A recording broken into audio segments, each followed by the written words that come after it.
You're listening to the Fan2Fan Podcast, and on this episode, we're talking about the 1987 horror comedy, The Monster Squad. Here we go.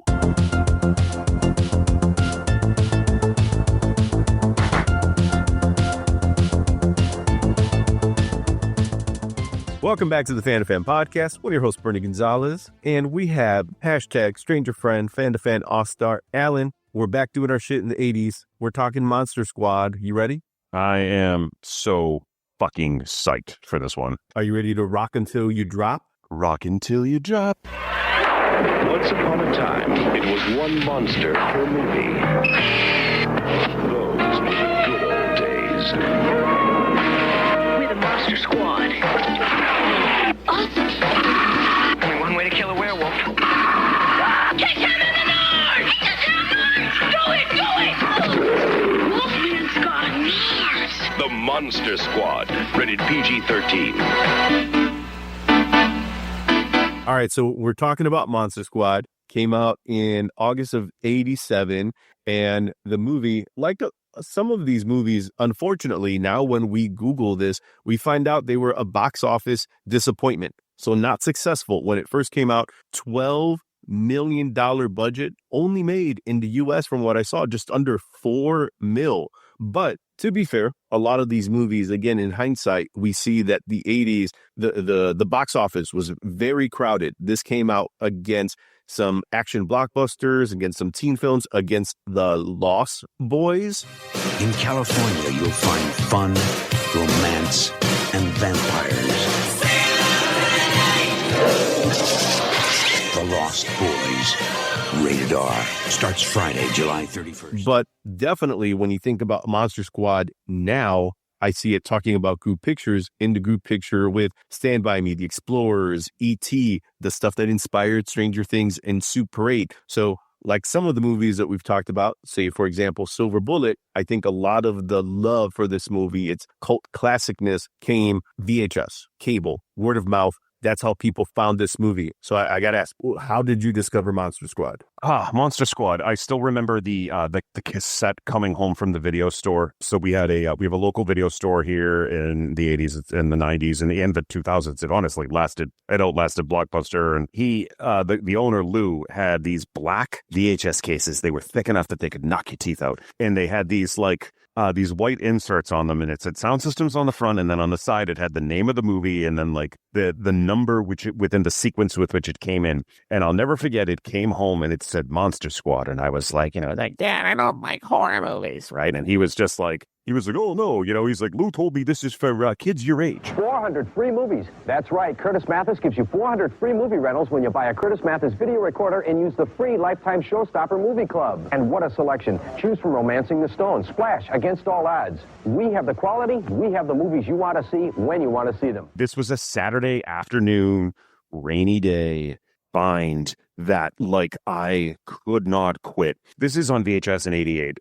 9-10 years old. This is where I found Monster Squad for the first time. It was a rental, and I could still picture Lou's voice. Hell, love it, get a Monster Squad. And Lou was right on. He nailed me with like the Karate Kid and Silver Bullet. He hit us with Mannequin. I remember Mannequin being something that me and my brother and sister watched over and over again.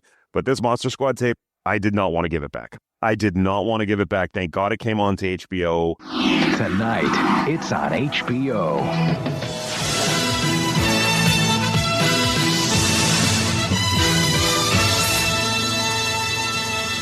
So yeah, I watched it with my buddies and my younger brother, and we immediately ran outside into the backyard and we played Monster Squad. We had to reenact it.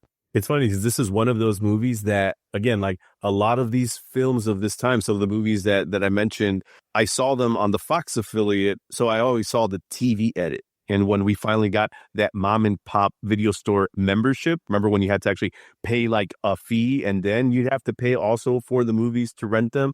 $50. They just wanted to make sure that, you were going to be legit. And they made a lot of money doing memberships like that, probably counting like gym memberships. Some people aren't going to come and rent anything. Some people are going to come every day and Lou's going to have to recommend something for them. But either way, all balances out. And at the time, again, my parents were a bit conservative in what they would let me rent. So if it was something that was in the PG-13 to R rating, I was watching it on TV because I could sneak it that way, right? You got the 13-inch TV on the kitchen counter. Maybe mom or dad's doing something else. They're not paying attention.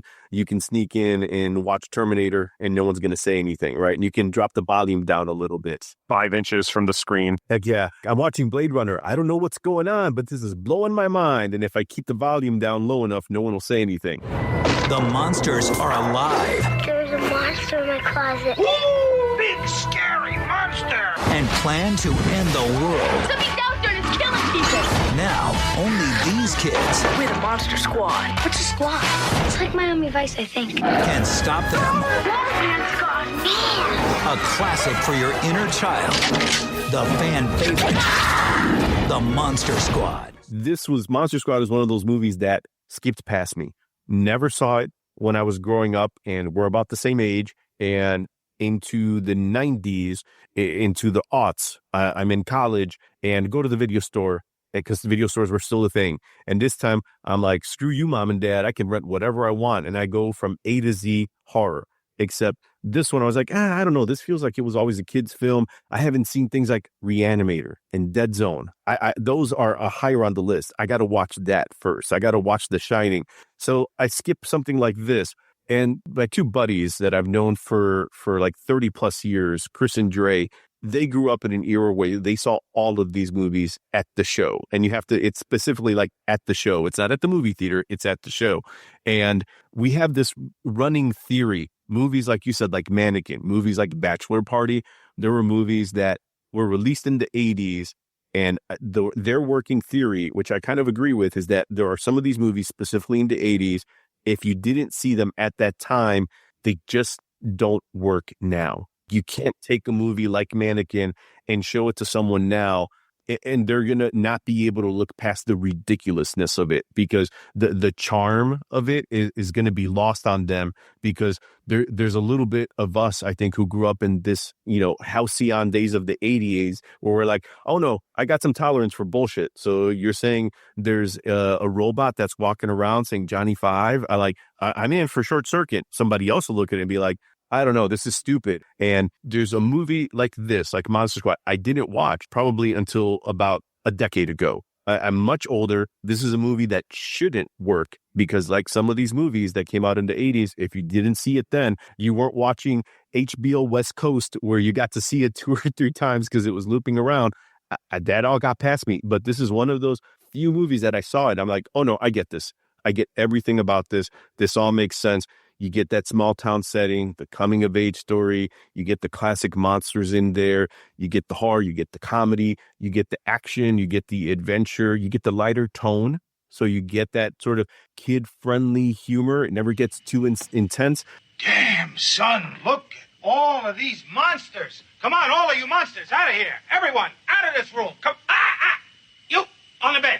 Come on, out, take a hike. There he goes.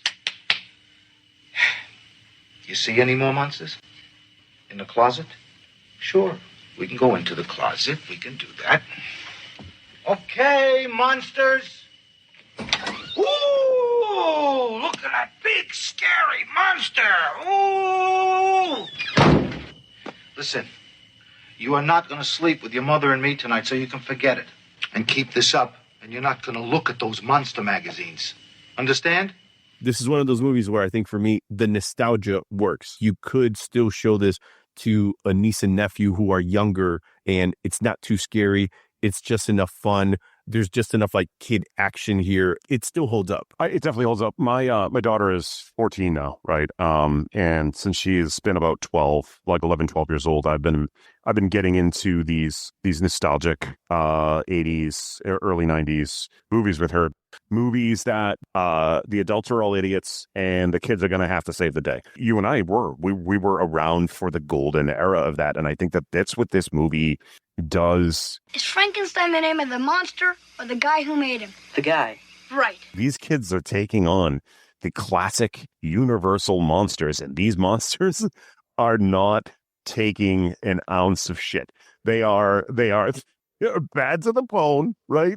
Duncan Regehr is so terrifying as Count Dracula that you can't imagine him playing anything else. And I know he's had a long and illustrious career. Soon the creatures of the night shall rule the world. And there is no one to stop us! When I don't know about you, but when you think of Dracula, do you think of Duncan Regehr? Because I can't get him out of my mind. I'm 47 years old and I still go back to being this terrified 9-year-old being like, this guy is going to kill me in my sleep tonight. I will have your son. I think he plays him as a legitimate threat because, like Silver Bullet that we've talked about, when people were watching that movie, you have to assume if you're the director, and in that case, David Atias, right? He's directing Silver Bullet. He knows, all right, so we're going to put Silver Bullet. No, we're going to put Stephen King's Silver Bullet. And people will be like, oh, I kind of know what I'm getting in for. But then once they see that there's a werewolf, people come in with a certain, with baggage. Like, I think I know what a werewolf looks like. I think I know what a werewolf does. I think I know what a werewolf transformation is supposed to be like. And I think same with this, the fact that you've got essentially all the Universal monsters, but they're not the Universal monsters for copyright purposes. But let's be honest, they're the Universal monsters. So when you think Dracula, you're thinking European accent, Victorian, Gothic. The way Duncan Regehr plays him, he's a threat. He's threatening kids. And you get Tom Noonan, who plays Frankenstein's monster. Scary.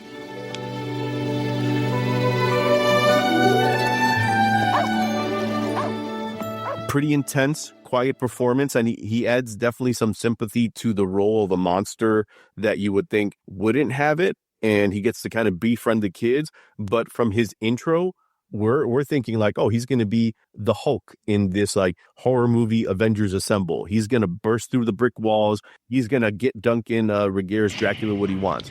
So let me get this straight. You telling me there was this 2,000-year-old mummy here, right? Yes, sir. You get the Mummy that was played by Michael Reed McKay. I had to look him up because the Mummy's not that big of a deal here, but he's creepy looking. See you later, Band-Aid breath. We also have the Wolfman that was played by John Grease, at least the human version of him. Carl Thibault, I think that's how you pronounce his name, played him as the werewolf. But John Grease, probably better known to a lot of people nowadays as Uncle Rico from Napoleon Dynamite. And around this time, he'd been in a number of movies like Real Genius, but he was also in like Terror Vision. And just a year after the Monster Squad came out, he was in Fright Night 2. Crenshaw. Hurry, get all your men and send them down to 666 Shadowbrook Road. It's an old mansion. He's found the amulet. There's no time. Who the hell is this? I'm the one they shot last night. I'm a werewolf now, but... Have a nice night. No, don't hang up. He's gonna kill your son. And the way the Wolfman is portrayed is, I think, with a little bit more empathy. You have a little bit more sympathy because he's undergoing these transformations of which he doesn't seem to enjoy. He's not relishing being a monster like some of the other monsters in the movie. And Dracula, in his quest to obtain this amulet, is definitely taking advantage of this poor guy and his lycanthropy.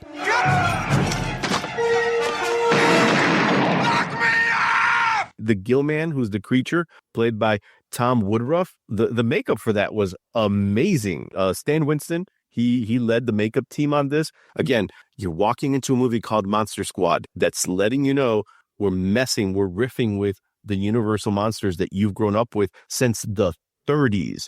People have Universal Monster thermoses. They have Universal Monster pajamas. You just brought up this great point. They're threatening kids. His orders to Frankenstein are find the diary, kill the kids if you have to. How, as a kid, like if you're watching this and you're like, he just told Frankenstein to kill the kids. No one talks about killing the kids. This is 1987. Give me the amulet, you bitch.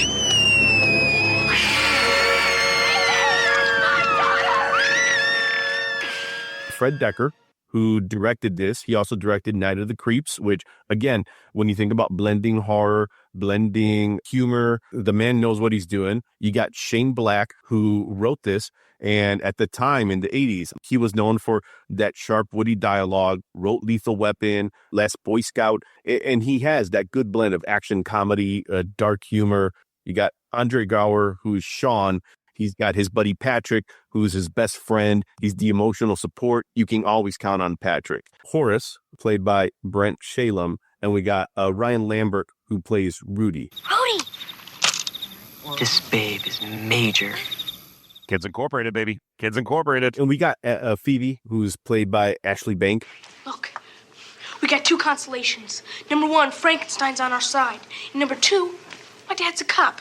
Anybody fools around with us, he kicks their ass. We get a few other actors that were, I think, stalwarts of the 1980s movies that we saw. Stephen Mott, who plays the dad. And he'd been in some TV shows that I remember certainly growing up. Scarecrow and Mrs. King, Knots Landing. If you see his face, you just know you've seen him in something if you've seen a movie from the 1980s. And there's also Mary Ellen Trainor, who plays Sean's mom. And she was in a ton of things, too. She just has one of those faces where you're like, I know I've seen her in something. She was in Cheers. She was in Romancing the Stone. She was in Lethal Weapon. This case is too hard, man. Let's be firemen instead. Stan Shaw plays Stephen Mock's partner. And if you've seen Runaway, Harlem Nights, Fried Green Tomatoes, Cutthroat Island, Daylight, he was in those movies. I thought they were dead. They are. I'm gonna check it out. Okay. Good. All right, you do that. I'll stay here and make spooky sounds.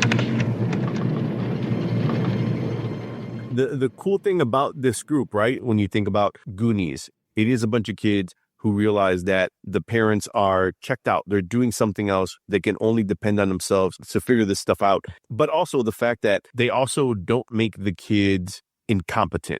They are able to figure this out. Like, they realize that some of them have strengths. Like Rudy, he could be the kid that easily could dismiss all of this and think like these guys are a bunch of idiots. But he's like, all right, well, I can go to shop class and I can get us some materials that we need, and I can get us a bow and arrow. The fact that they all believe in it. It's funny because the adults in these coming of age horror movies, the adults are always the people that everyone else has dismissed that help them. Oh. Rather an odd-looking thing, don't you think? Scary German guy's bitching. So Scary German Guy is this person who no one in the neighborhood is coming to check on him. No one's getting to know him. Thank you very much. Bye. Thank you very much for all your time. Thank you. I expect you boys thought I was some kind of monster myself.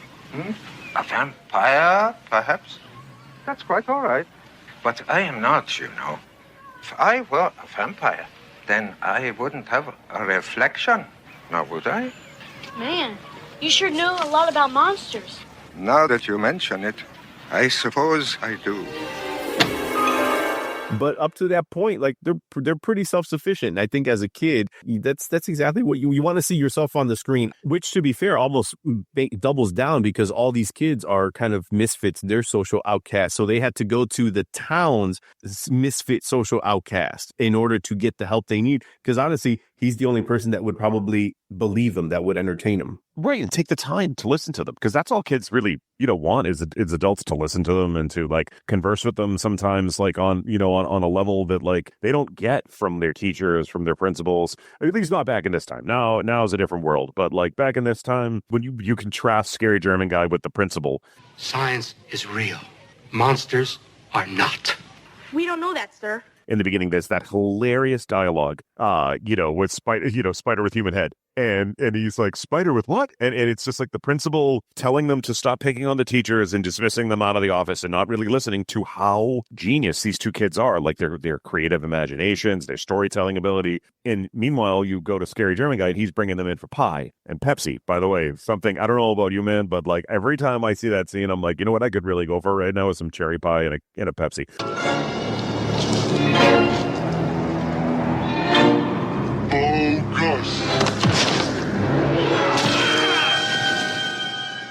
There is something about 80s gateway horror. Think of movies like Ghostbusters, Beetlejuice, Gremlins. When it's done right, you can combine these two different genres. Are you absolutely sure that she is? You're not a virgin, are you? No? No, what do you mean, no? Well, Steve, but he doesn't count! Doesn't count! And there's that scene, Alan, in the beginning, right, with Horace, and he's being bullied by the older brother for the Wonder Years? Yes. Yeah, Jason Harvey. And we get the scene with Rudy where you think he's going to be the Scott Farkas, and maybe he's going to be the bully that beats the bully kind of thing. But no, on the opposite, he's there to defend Horace. Again, in a world that we grew up, the Fonz was part of Happy Days, and you've got Rudy now in the black leather jacket. Basically, Fonz Jr. came and protected you from the bully. Hey, Rudy. EJ, see, you met my friend Horace. You okay? Rudy, Shh. You dropped your candy bar, EJ. It's his. It's yours now. Rudy. Eat. Rudy, I'm not gonna sit Eat up. And we'll call it a day. I didn't have a Rudy, right? I think that's why, like you said, it's so hard for us to picture ourselves being Rudy, because like Brian Lambert, like he just brought that character into Rudy and gave him like a tough edge and a zest for the ladies and a smoking habit at 12. And it's the protection element too that he brings. You know, he's the weapons expert. Rudy, find some silver bullets. Where the hell am I supposed to find silver bullets? I don't know. I mean, how much cooler does this character get to be in this movie, in this world where he's the guy that they're just like, you're going to make the weapons. He's sitting there in metal shop, hacking out silver bullets and sharpening gigantic stakes. It's so over the top, but it works so well within the framework of this movie. Everyone loves a Saturday night on the town. These guys in particular. Something's out there that's killing people. Nobody's gonna do a thing about it but us. Us? Catch him in the pizza town! Go it!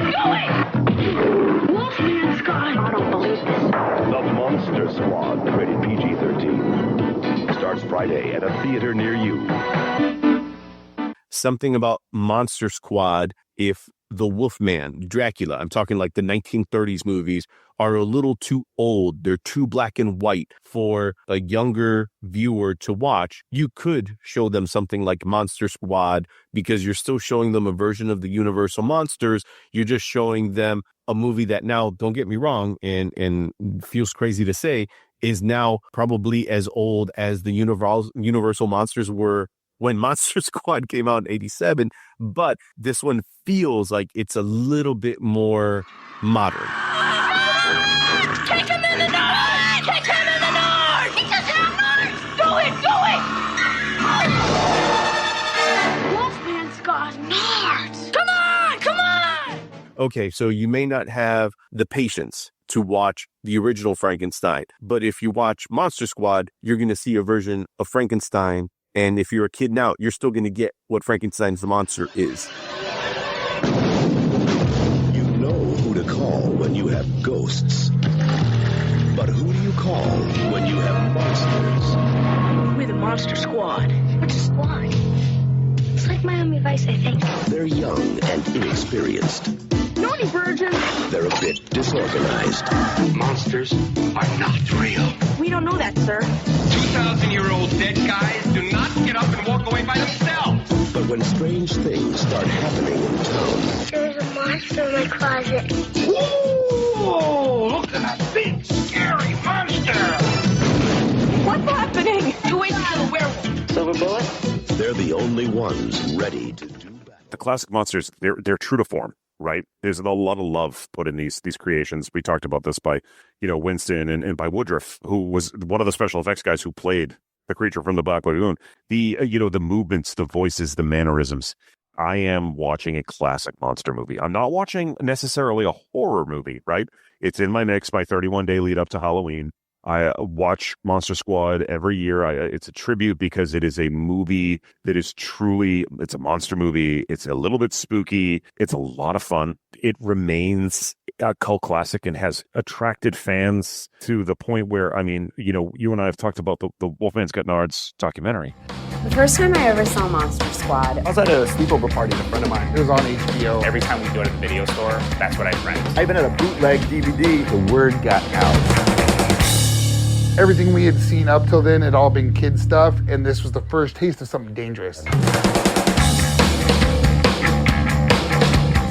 These kids are real kids. We were a part of the squad. We went to school with them, and we are them. This movie resonates. They put up the ticket saying Monster Squad Reunion. It sold out real fast. Wait, you know this movie? A documentary longer than the movie it is documenting, and exhaustive, like goes into the cast, the production, everything about the making of the film. That ends up being like the love letter to the movie's legacy. I never got the sense that this movie was finding a new audience or that its original audience were enjoying it again. I did try to start my own Monster Squad. We never actually performed any jobs. You find lifelong friends because you have this one weird thing in common that nobody else knows about. This is a zine I did. It's called I Had Rudy. Wow. What a really pleasant surprise that this seed that we planted grew into something. It's like shooting a basket in 1987 and then it doesn't go in until 20 years later. Get him in the north! He just have north! Go it! 40 years later, Monster Squad can count my 14-year-old daughter who saw the movie as an 11-year-old for the first time a few years ago, or a 12-year-old, as a new fan. Look, Wolfman doesn't go to work. He's not like a guy. What are you talking about? He walks around, he wears pants. He had to wear pants because those movies were made in the 40s. He had to wear them so you wouldn't see his wolf dork. Wolf dork? Monsters versus kids, and the kids, like you said, they got their shit together and they're winning. So how can you not love it? Can somebody tell me what the Sam Hill is going on around here? Well, we can't, sir. Who are you? We're the Monster Squad.